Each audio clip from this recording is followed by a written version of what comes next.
want to speak English fluently and confidently, and you want results fast. That's exactly what I want too.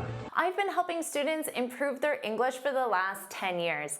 In the next 1 hour, I'll share the exact method that you need to truly get results without wasting time and money on strategies that just don't work. Let's do this. Let's do this. Welcome back to JForrest English. Of course, I'm Jennifer. Now let's get started. The first method that my most successful students use is learning full phrases they can use every day. When you learn full phrases, you learn the correct vocabulary, grammar, and pronunciation at the same time. In the next 15 minutes, you'll learn 50 expressions you can use in your daily life. First, let's talk about greetings and small talk. You need to start using how's it going. This is the greeting in North America. How's it going? How's it going? How's it going? But make sure you get that pronunciation. How's it? Zit. How's it? How's it going? Repeat after me. How's it going? You can also say long time no see. Long time no see. For example, Jennifer, long time no see. I was on vacation, so I couldn't watch your lessons. So you can provide the reason why it's been long time no see. Long time no see. So I hope you're not saying that, because I hope you're watching my lessons every week. If you are, put that's right, put that's right in the comments. How about this one? What have you been up to? Now you can also say lately or recently, but they're optional. What have you been up to? Now up to means doing. What have you been doing? So this is in the present perfect continuous. This is how you greet someone. How's it going? Long time no see. What have you been up to? You can use all three at the same time. Don't worry about taking notes, because I summarize everything in a free lesson PDF. You can find the link in the description. Now you can also say nice to see you again. Instead of nice, you can say great, lovely, wonderful, or simply good. Good to see you again. Now notice I didn't use the subject or verb. It is. In spoken English, it's. It's nice to see you again. You can just drop that in casual spoken English. Nice to see you again. Or you can ask someone, how's your day been so far? How's your day been so far? Now, this is the same as how's your day been going so far. We just don't include the verb because it's obvious. Now let's talk about asking about preferences and opinions. Number 6, how does that sound to you? You need to know this one. So for example, how does going on vacation sound to you? So instead of that, you can specify the something and it's a gerund. Or you can use a noun. How does a vacation sound to you? How does that sound? You can ask someone, are you more of a coffee person or a tea person? Now here the structure is, are you more of a noun or noun? Morning person or night person? Stay in person or go out person? Now you don't have to use the word person. A noun could be, are you more of a spender, someone who spends money, or a saver, someone who saves money? How about this? Would you rather? Would you rather? And then you need a base verb. Would you rather stay in or go out? So would you rather base verb or base verb? Would you rather fly or would you rather drive? You can say, would you rather have sushi or pizza? Watch a movie or go dancing? Number 9, how do you feel about that? This is a great one to have. How do you feel about that? How do you feel about that? How do you feel about that? Or number 10, what do you think about that? Now for both 9 and 10, you would use a gerund or a noun. For example, how do you feel about going dancing tonight? Or what do you think about a walk? So a walk is the noun. What do you think about a walk tonight? What do you think about that? Now let's talk about expressing preferences and opinions. Number 11, honestly, I think it's great. Honestly, I think you look great. So you could say, I think going, the gerund verb, going on vacation is a great idea, but you can just use great to represent a great idea. Or number 12, to be honest. To be honest. I'm not a big fan of it. So you can use honestly or to be honest interchangeably. And notice to be a fan of after you would use a noun or gerund. To be honest, I'm not a big fan. Number 13, I use this one every day, is totally your call. If something is your call, it's your decision, so you decide. Totally your call. Or number 14, I'd go with this one. So I would go with, and then in spoken English, I'd go with. This means I would support or I would choose, and then you can specify the noun. Now let's go with this one. Number 15, I get where you're coming from. Or I totally get where you're coming from if you want to make it stronger. And this means I understand your opinion or perspective. I get where you're coming from. Now let's talk about apologizing. Number 16, sorry about that. Sorry about that. So notice I dropped the I am and simply said sorry about. And then if you use a verb, you would use the gerund verb. Sorry about spilling coffee on your white rug. Sorry about that. You can simply say, my bad, my bad. This is a more informal way. My bad, my bad. You can say, I didn't mean to. And then if you want, you can continue, I didn't mean to spill coffee. I didn't mean to. Or number 19, simply a sound, whoops, whoops. That's the sound we make when we do something like spill. Whoops, sorry. Oops, sorry. Or number 20, I love this one, I'll make it up to you. Do you know what this means? I'll make it up to you. This means I'll rectify, so correct, or I'll compensate for this mistake. For example, sorry about spilling coffee on your white rug. I'll make it up to you. So how could I do that? Well, I'll clean it myself, I'll clean your rug, or I'll pay for it to be cleaned. I'll compensate you. I'll make it up to you. I'll make it up to you. I'll make it up to you. I'll make it up to you. Are you enjoying this lesson? If you are, then I want to tell you about the Finally Fluent Academy.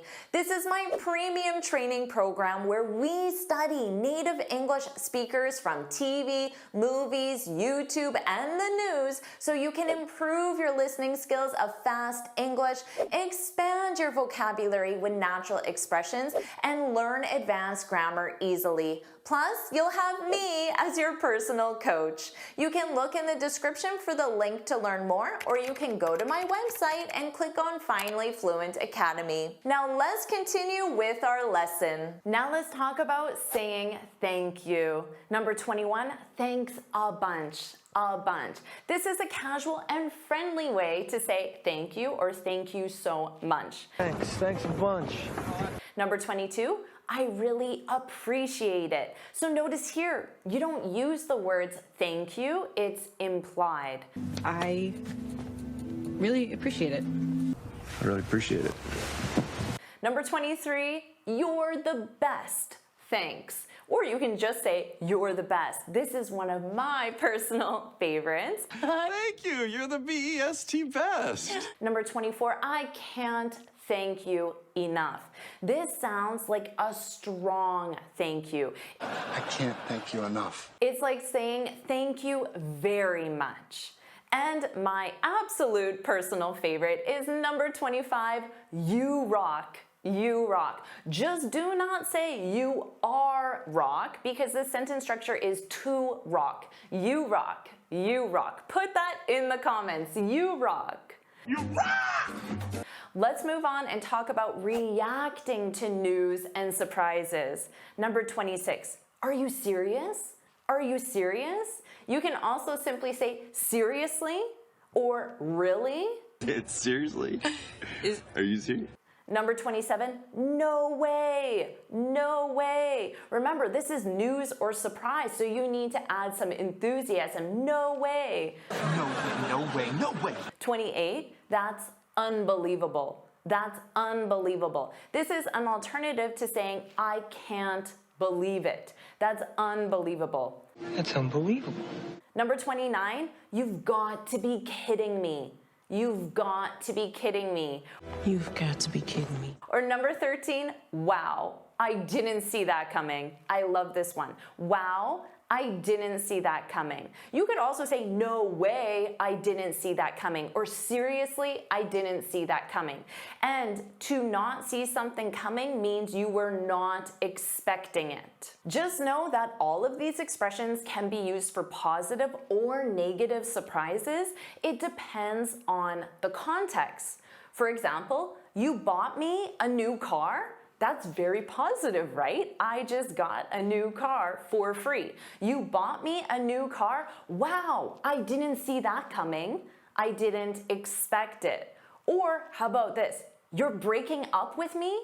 Seriously? You've got to be kidding me.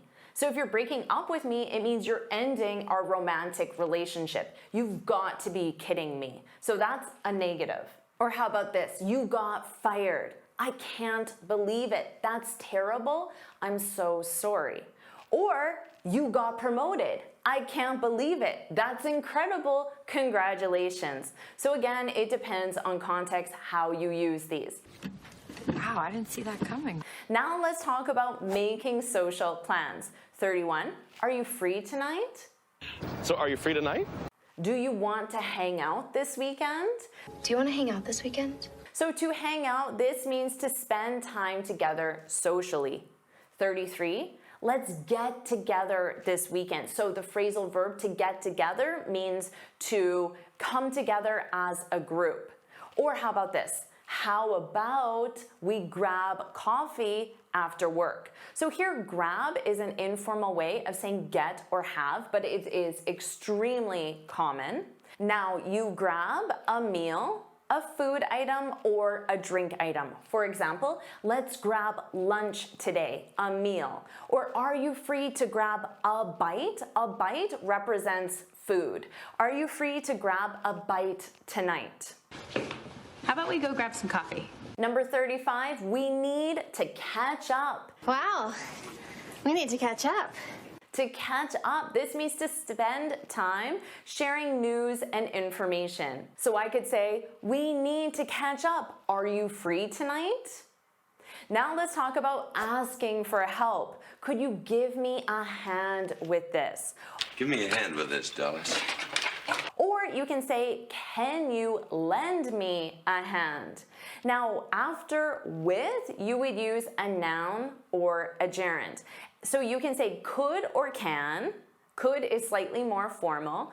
Could or can you lend or give me a hand with something, dinner, or with doing something, with making dinner?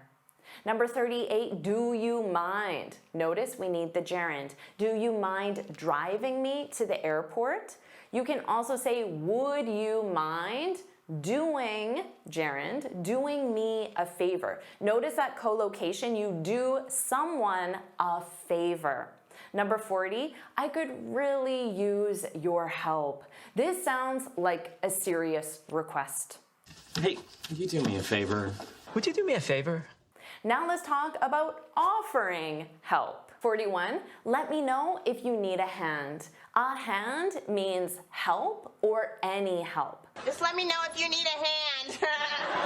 42, I'd be happy. I'd be happy to help. I'd be happy to lend you a hand. So notice I would means I'd be happy to lend. So the infinitive, to lend you a hand. I'd be happy to help you. Or you can say, if you need anything, just ask.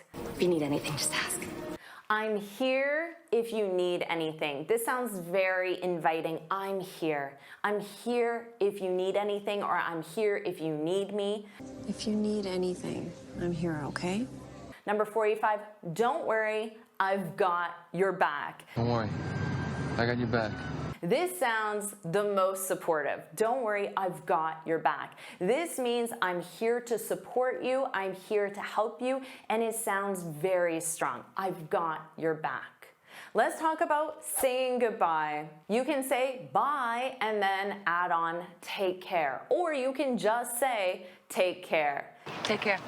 You can, of course, say see you later. And again, you can say bye, see you later, take care. You can combine those together. And instead of later, you can be specific, see you soon, see you tomorrow, or even at a specific event or place. See you at the movies. Take care. See you later. See you later. Number 48, have a good one. This is a very casual expression. I hear it a lot with service providers when you're at the grocery store and you leave, they say, have a good one. Have a good one. Now, instead of one, you can say day, night, evening, or afternoon. One is generic. It represents all time references. Have a good one. Or 49, talk to you soon, talk to you soon. And then again, instead of soon, you can say later, tomorrow, at the movies, whatever specific time or place. Talk to you soon. And number 50, drive safe. Drive safe. Now, this only works if the person is driving, if they are the one behind the steering wheel. If that isn't the case, you would change it to safe travels. So notice drive safe, but if you change it, you say safe travels. And safe travels you can use if the person is driving as well. Drive safe. The next method my most successful students use is called the listening and reading method. This is where we review a news article together so you can learn the correct vocabulary, grammar, and pronunciation in context. Let's do this exercise now using a very interesting news article on internet addiction. First, I'll read the headline, How Internet Addiction May Affect Your Teen's Brain, according to a new study.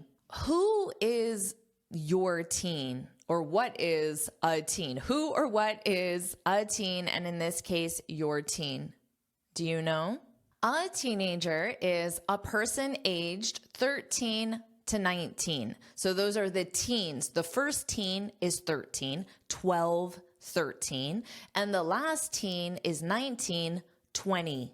So this age range represents a teenager. Now you can just say age 13 to 19. This dash is verbalized as 2, 13 to 19, 2 to 19. You can also say years old, but it's not required. So it's optional. Now, teen is the shortened form of teenager and is gender neutral. So you could say my teenage daughter or my teenage son. And notice in that case, teenage is an adjective, my teenage daughter. You could also say my daughter is a teenager. It's a noun, so you need that article a. So in this article, the use of your, this article is speaking to a parent who has a teenage daughter or son. So by saying your teen's brain, it means your son's brain, your daughter's brain, and your son or daughter is a teenager. Now let's look at the use of how in this headline, because in this case, it is not used to ask a question. It's a statement. The question would be, how does? In the past simple, it would be how did. So how does internet addiction affect your teen's brain or affect you? And then question mark because it's a question. Now in this case, how internet addiction may affect your brain. This is common when you generally are going to provide different reasons. For example, how improving your English can help you. So this is a statement form. And then underneath, you might provide reason 1, reason 2, reason 3. So for example, you can find a better job, you can travel easily, and then you can add all the other reasons. So if you're here to improve your English and you're excited to improve your English, put that's right, put that's right in the comments.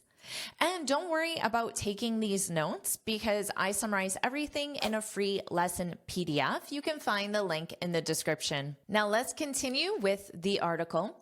Teens, so notice here, teens is the short form for teenagers. But now they're talking about teens in general. They're not talking about your daughter or your son who is a teenager. They're talking about all teens, all teenagers. Because remember, when you add that S to a noun, you're talking about the whole group. So teens, the entire group of, the entire category of teens, teenagers who spend lots of time. Lots of time. This is a more casual way of saying a lot of time. So instead of saying a lot of, just saying lots, it sounds more casual, more informal. A lot of is still relatively informal. If you want to sound more formal, more academic, you could say a significant or a substantial. So significant, substantial means a large amount. But with these two, you have to use the word amount. So here you just say lots of time, a lot of time, but here a significant or a substantial amount of time. And this would sound quite formal, academic. Teens who spend lots of time on social media have complained of feeling like they can't pay attention to more important things like homework or time with loved ones. Remember, with homework, you do homework. I still hear students use the wrong verb, the wrong collocation. You do homework, which means complete. And homework is a collective noun, so you do not put an S on the noun. So you would say, I have so much homework to do. You never say it with an S. Now, instead of so much, you could also say lots of. I have lots of homework to do. You could also say a lot of. I have a lot of homework to do. You could say a significant amount of homework to do, but remember I said that sounds quite formal. That sounds almost academic. A teenager is not going to say that most likely. Let's review loved ones because this is very useful to have in your vocabulary. With loved ones, loved ones. So notice how those sounds link together. Repeat after me, loved ones. Loved ones are people you love. So remember, people is the plural of person, so it represents all the different people in your life who you love. Now, you can use a gerund statement, which is starting with your verb in ing, and you can say spending time. You spend time with people. So starting with a gerund verb, your verb in ing, this is used to make a general statement. Spending time with loved ones is the key to happiness. Key is the most important thing that results in happiness. Now, you can make loved ones possessive and say your loved ones, but that's not required. And it's common to just say spending time with loved ones. But if you want, you could say, I spent time with my loved ones, if you want. Let's continue. Almost half of teenagers, so again, the category of teenagers, people between 13 to 19, almost half, so 40%, 45%, 48%, we don't know, but it's close to half. Almost half of teenagers have said they feel addicted to social media, according to a survey this year. Now notice with according, you need this preposition, and then you have a someone, a person, according to Jessica, according to my teacher, according to a survey. So it can be someone or something like a survey, a report, a news article. A new study has possibly captured that objectively. So here, that, what does that represent?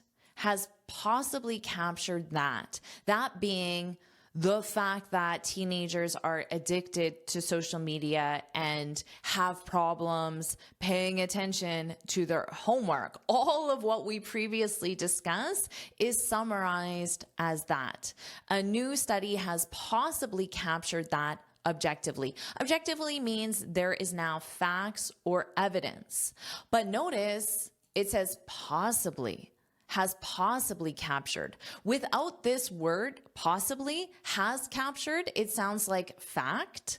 But because they add possibly, it's just a possibility. So there is also a possibility that there is no evidence, no objective evidence of this. A new study has possibly captured that objectively, finding that for teens diagnosed with internet addiction, signaling between brain regions important for controlling attention, working memory, and more was disrupted.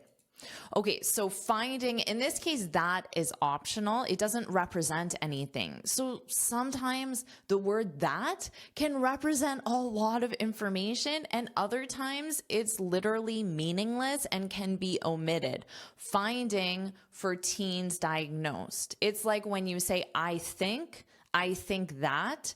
There's no meaning for that. It's just a connecting word and it's optional. So finding that for teens diagnosed with internet addiction, so we're talking about teens, but specifically teens with internet addiction, signaling. So this means when you signal in your brain, it means that you can imagine there are wires in your brain, like this image up here. So to signal is when this connection talks to this connection. So they talk to each other. They have a connection. So that would be signaling. So that's how that word is being used here. So signaling between brain regions, and then which brain regions? The ones that are for controlling attention, memory, and more was disrupted. So the signaling was disrupted, which means that your brain cells, the different regions of your brains, had a hard time, had a difficult time, or had problems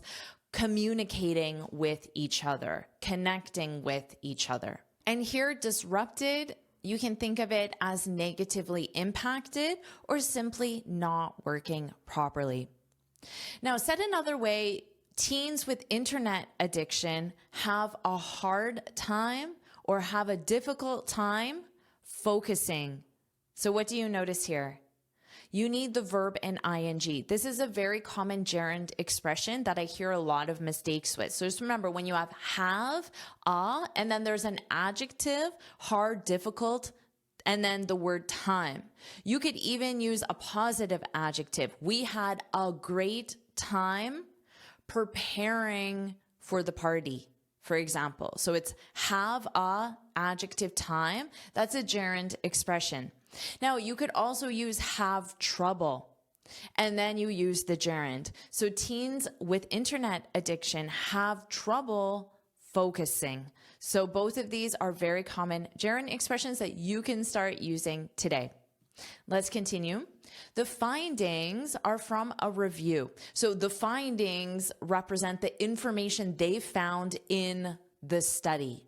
So the findings are from a review of 12 neuroimaging studies. So imaging means X-rays to take pictures of, and then neuro represents your brain. So pictures of your brain. Review of 12 neuroimaging studies of a few hundred adolescents. Adolescents, repeat after me, adolescents. This means young people. And here they define that for you, aged 10 to 19.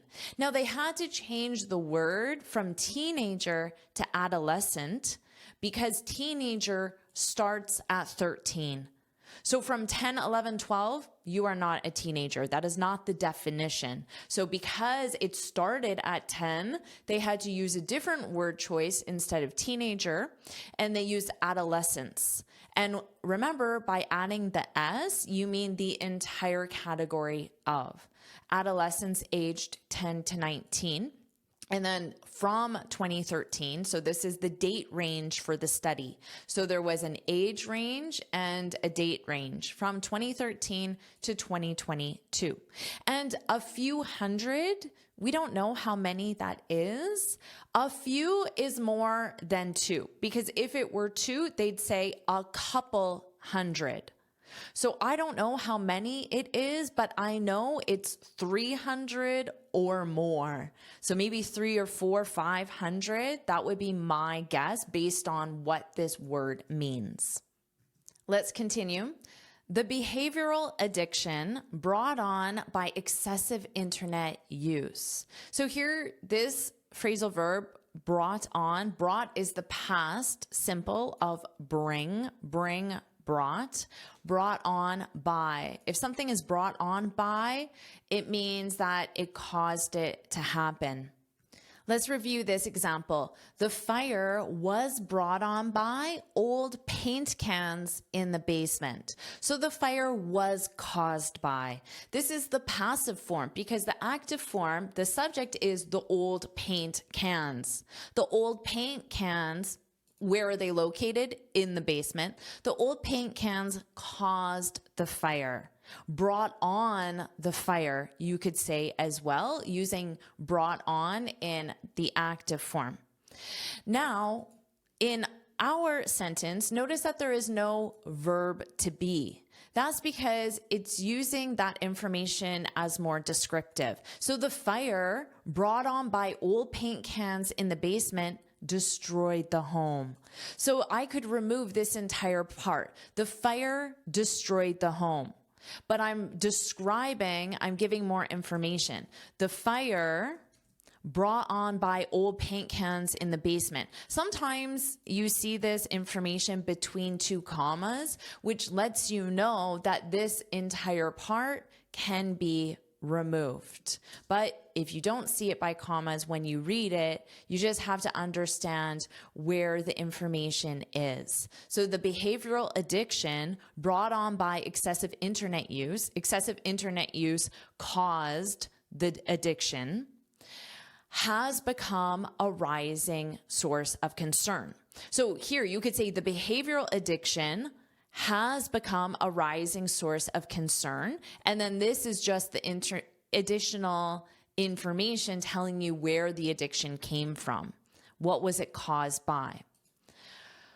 Has become a rising source of concern since the last decade. The authors, plural, the authors wrote in the study.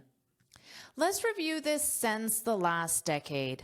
We use since for a starting point in time. So even though they wrote the last decade, the only way this is grammatically correct is if it represents a starting point in time. So the last decade is a period of 10 years. So 2015 to 2025, assuming the year right now is 2025. So the only way this is correct if it's since 2015, because since is only used with the starting point in time. Because of that, it would sound better to say since 2015, the actual start of the last decade, or you could say since the beginning of the last decade, because the beginning of sounds more specific. It sounds like, well, what's the beginning? It's 2020, it's 2015. That's the beginning of the last decade. So using either one of these sounds better with since, because to me, the last decade sounds more like a date range, and we only use for with ranges for the last decade, which represents 2015 to 2025. Remember, since plus specific point in time, for plus a range, a time range. Let's continue. The criteria for clinical diagnosis of internet addiction in the included studies were one's persistent preoccupation with the internet. So preoccupation with means you're distracted by, you're constantly thinking about the internet. Now, persistent is another way of saying constantly. So if it's persistent, it means it happens again and again and again and again. So it's constant. So that's one. Persistent preoccupation with the internet. Withdrawal symptoms when away from the internet. A withdrawal symptom means that you either feel something physically, your hands might start to shake. For example, that could be a withdrawal symptom of someone who's trying to quit smoking. Their hands might start to shake, or it can be more emotional. You just feel really anxious or frustrated when you're away from the internet. So when you're not using the internet. And another criteria is sacrificing relationships to spend time on the internet. So sacrificing your relationship means that you're neglecting it. In order to spend time on the internet, your relationship suffers. So you're choosing the internet over your relationship. So you're sacrificing your relationship to gain time on the internet. And remember that spend time is a gerund verb. So if you had an action, you would need the verb in ing. Spend time surfing online. Now, online is the alternative to on the internet, but if you use online, just know it's one word, online. On the internet, online. So spend time surfing online, spend time watching videos online, spend time posting online. Whatever the actions are, they're in the verb ing, the gerund, because spend time is a gerund verb. But you spend time on the internet. You could also simply say spend time online instead of on the internet, because remember, online is the replacement to these three words on the internet, said one author of the study. The pattern of behavior results in significant impairment or distress in the individual's life. So the pattern of behavior, this would be spending too much time online. So the addiction to the internet. So the pattern of behavior. Spending too much time online results in significant impairment or distress in the individual's life. So distress, this represents negative emotions, and then impairment, this sounds like negative effects. So if your vision is impaired, it means you're not able to see clearly. So if your life is impaired, it means you're not able to function properly in your life. So the examples they gave of not being able to do their homework because they can't focus. That could be an example of how their life is impaired. Let's continue. When participants, so participants, these are the people who participated in the study. When participants clinically diagnosed with internet addiction, so these are participants who have an addiction to the internet and they've been clinically diagnosed. This means a doctor or a researcher has formally said you have internet addiction. You have internet addiction. So clinically diagnosed means I didn't just say, I think I'm addicted to the internet. Someone with authority, a doctor or a researcher, said this. When participants clinically diagnosed, so formally diagnosed by an expert, clinically diagnosed with internet addiction, engage in activities governed by the brain's executive function network. Now they're going to define what the brain's executive function network is, because this is not common knowledge. I do not instantly know what this is. So what is it? It's behaviors requiring attention, planning, decision making, and impulse control. So that is your brain's executive function network. Those brain regions showed substantial disruption. Remember previously I said substantial is a more formal way of saying a lot of. So you could say showed a lot of disruption, much disruption. Negative effects would be disruption. But substantial or significant is the more formal academic choice. Those brain regions showed substantial disruption in their ability to work together compared to those in peers without internet addiction. So all this to say, the participants, so people who have internet addiction, when they did certain behaviors, so engaged in activities governed by is a very formal way of saying did activities. So when they did activities requiring their attention, planning, decision making, or impulse control, those were the type of activities. So when someone formally diagnosed with internet addiction tried to pay attention, they had disruption in those brain regions. So they had negative effects in those brain regions compared to other people. So that's their peers, other people in the same category without internet addiction. Let's continue.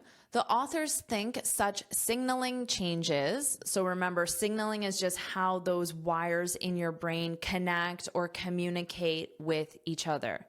And the changes for the people with internet addiction is those connections were impaired. They weren't working as well. They weren't working properly. The authors think such signaling changes could suggest these behaviors can become more difficult to perform, potentially influencing development and well-being. So these behaviors can become more difficult to perform. The behaviors being decision-making, paying attention, planning, controlling your impulses. So those behaviors could be more difficult because of this impairment in your brain signals because of internet addiction. And all of this might, because potentially is just the possibility. So you could replace that with the modal verb might. If you did, you would have to use the base verb might influence, because modal plus base verb might influence development and well-being, potentially influencing development and well-being. And that is the end of the article. So what I'll do now is I'll read the article from start to finish.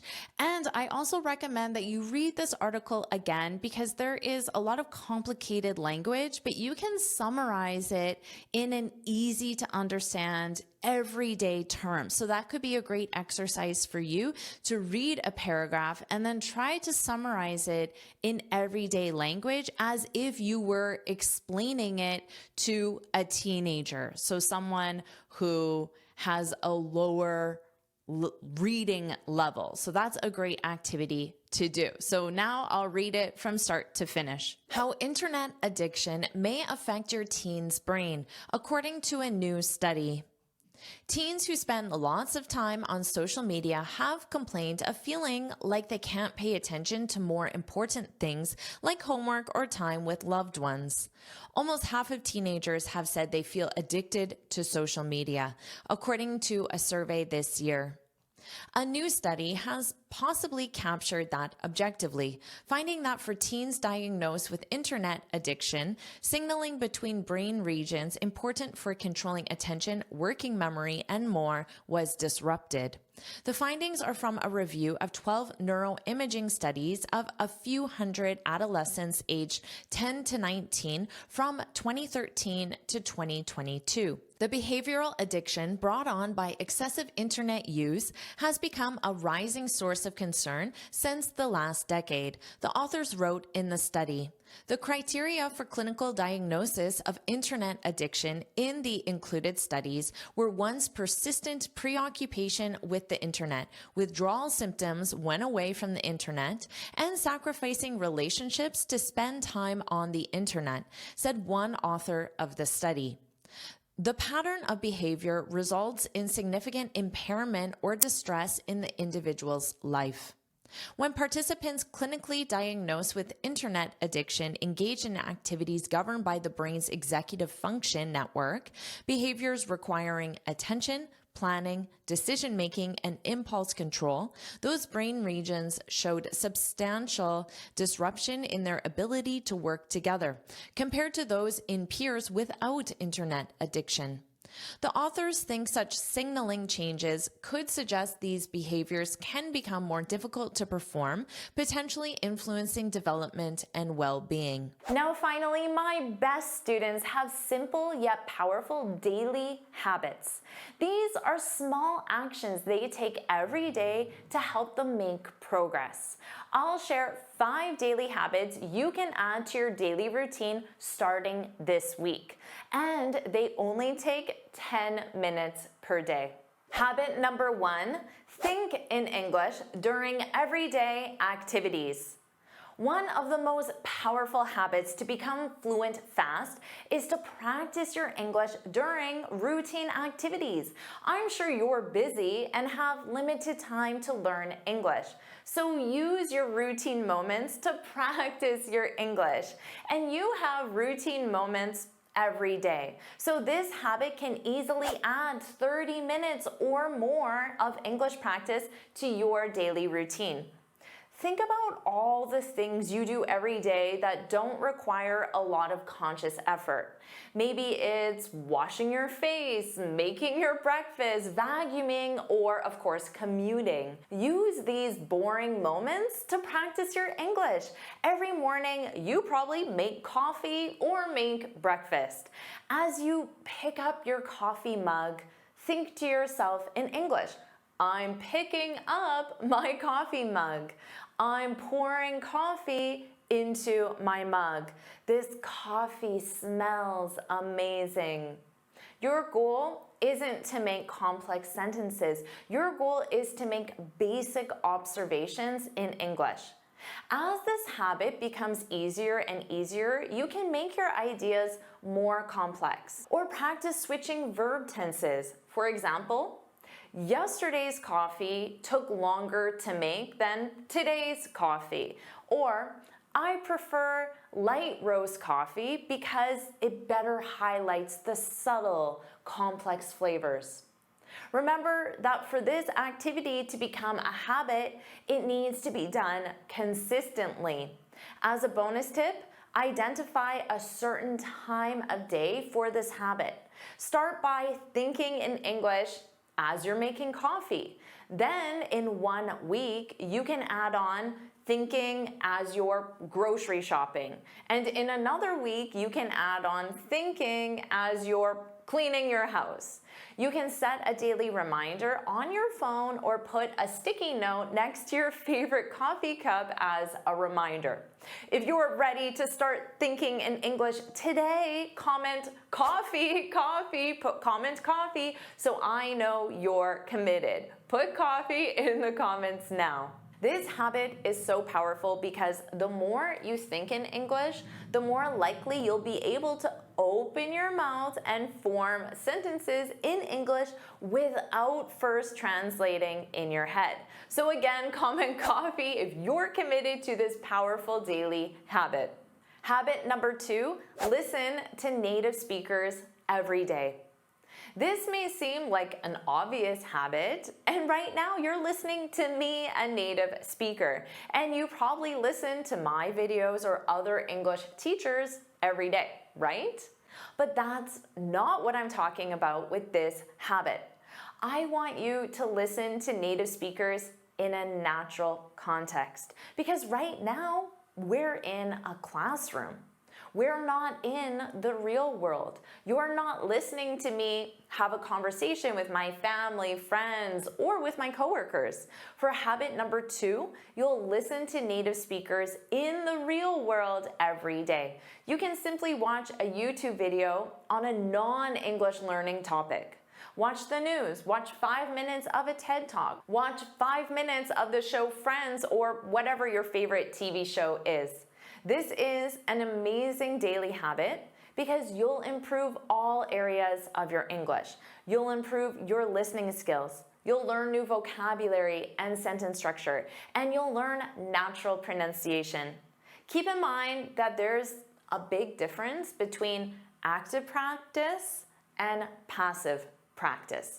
This daily habit is more of a passive practice. You won't be actively studying the conversation. You're going to listen to the native speakers passively. Just like habit 1, this habit won't take any additional time. You can listen to native speakers when you're making breakfast, getting ready, doing your hair, or when you're commuting. Those are perfect times to put in your earphones and listen to native speakers passively. Now don't worry, even though this is passive, you are still learning so much. Your brain is actively learning. Your brain is learning correct pronunciation directly from native speakers. Your brain is learning new vocabulary in context. Your brain is learning correct sentence structure naturally, and your brain is learning how to understand natives when they speak fast, which is all the time in the real world. As a bonus tip, make sure you find content that you enjoy listening to, because if you enjoy the process, you're more likely to do it daily. Habit number 3, speak aloud for 2 minutes. Most students are language learners, but they're not language users. Most students spend their time listening to English like you are now, or reading in English. When you open your mouth and speak, you're using all the English that you've spent so much time learning. When you open your mouth and speak, you use grammar, sentence structure, vocabulary, and pronunciation. And you also want to be a language user, not only a language learner, right? Of course you do. You want to have conversations with people in English. This daily habit will make sure you're prepared for that. Remember, this is a daily habit, so you will speak in English every day. And when I say speak, I'm not talking about speaking in your head without opening your mouth. I'm talking about vocalizing sounds. Now, I know what you're thinking. You're thinking, Jennifer, I want to speak in English, but I don't have a speaking partner. I don't have anyone to speak to. Let me stop you right now, because you do not need a speaking partner for this daily habit. You can speak to yourself in a room alone, and you can do this every single day. You don't need someone to hear the words out of your mouth in order for you to practice speaking. All you need to do is open your mouth and speak. And this is great news, because you can do this anytime and you can do this every day. I'm sure you want to know what you'll speak about. Here's a free resource to help you with this daily habit. Google random question generator, and then all you need to do is click a button and generate a random question. Now all you need to do is open your mouth and answer the question. At first, you may only speak for 10 seconds or 30 seconds. That's okay. Make it your goal to increase how long you speak every day until you get to 2 minutes. Your goal is to speak for 2 minutes on each question. Because this daily habit only takes 2 minutes, you can easily do this habit 3 or 5 times per day. Start slow, and once it becomes a habit, you can add more practice based on how much time you have. Let me be clear that your goal is to practice. This means that you will make mistakes, stumble on your words, and answer questions very poorly. That's the point. That's why you need to do this to get more comfortable speaking. Your goal is simply to practice. Habit number 4, shadowing practice. When you shadow, it means you imitate someone and you try to match their speech exactly. For this habit, the focus is on accuracy and precision. Here's how you can complete this exercise. Choose any audio or video clip, listen to one sentence, and then hit pause. Now you need to open your mouth and repeat the sentence aloud. You can't do this activity in your head. The way we pronounce sounds in our heads is not the same as how you'll pronounce it when you open your mouth and vocalize the sounds and words. So you must speak aloud to shadow. Let's try this activity right now so you know exactly what to do to make this a daily habit. I'll say one sentence. When I'm done speaking, you need to repeat the sentence. I'll leave enough time for you to repeat it. What do you want to do tonight? Did you repeat it aloud? Now, when you choose your audio or video clip, it's best to use real-world dialogues so you can learn and practice real-world pronunciation. I'll say it again and notice how the sounds blend together because I said this in real-world English, not classroom English where each word is pronounced fully. Here's the sentence again, and you need to repeat it aloud. What do you want to do tonight? Did you practice that combined what'ya? What do you becomes what'ya in fast speech. Did you practice that wanna? Want to becomes wanna in fast speech. Let's do this again. I'll say the sentence and you need to repeat it aloud. What do you want to do tonight? Congratulations, you just successfully shadowed my speech and learned how to ask this very common phrase like a native speaker. Now, I asked you to repeat it 3 times because repetition is extremely important with shadowing. You should repeat each sentence at least 3 times, and you'll likely repeat it a lot more. Because you need to repeat it until you feel comfortable pronouncing it correctly and naturally. Our brains require repetition to learn new patterns like sound and speech patterns. For this daily habit, you may only shadow 1 to 5 sentences per day. That's okay. This is also a powerful habit because you're learning how to understand natives when they speak at a natural pace, which is a lot faster than classroom English. Habit number 5, read 1 page. To become fluent, you need a wide range of vocabulary on a variety of topics. Students often stick to classroom English topics like their daily routines, favorite foods, or hobbies. But in the real world, you need to be prepared to discuss Elon Musk's latest invention, your opinion on nuclear power, Google's quantum computer, the latest election, a Hollywood scandal, scuba diving, plant-based diets, and any other topic of conversation that comes up. You need an incredibly diverse range of vocabulary to truly be fluent. The best way to achieve that is by reading a diverse range of topics. For this daily habit, commit to reading 1 page of a news article or blog post and make sure every day you choose a different topic. You may enjoy discussing politics and only read political news. But what about when you're at a party and the conversation switches from politics to plant-based diets? Will you be prepared?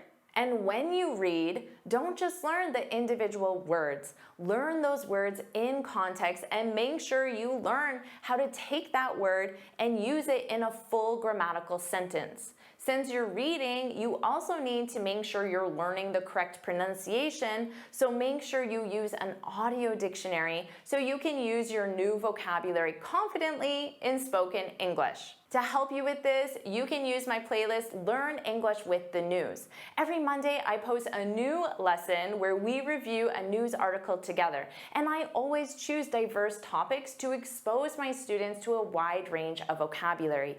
Each article is 3 pages, so you can review 1 page per day.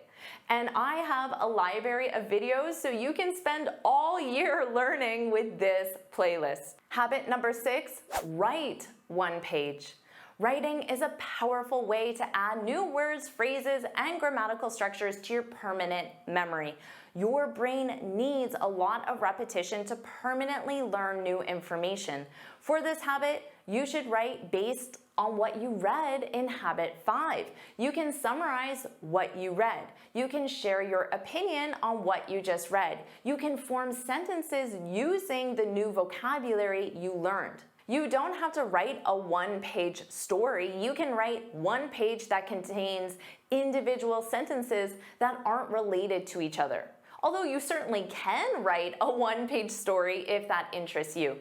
You can also write about your other habits. Remember that random question you answered during habit 2? Why not write your answer to that question?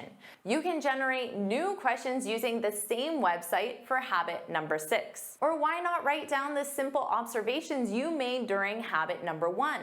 Look around your room and write 1 simple observation and then see what comes next. Maybe you'll write your opinion on it or provide more details. Just like with habit 2, your goal is simply to practice. Amazing job! Now you have everything you need. You have the exact method to truly become fluent. And of course, my channel has all the lessons using these methods. So make sure you like this lesson, share it with your friends, and subscribe so you're notified every time I post a new lesson. And you can get this free speaking guide where I share 6 tips on how to speak English fluently and confidently. You can click here to download it or look for the link in the description. And you can keep watching this lesson right now.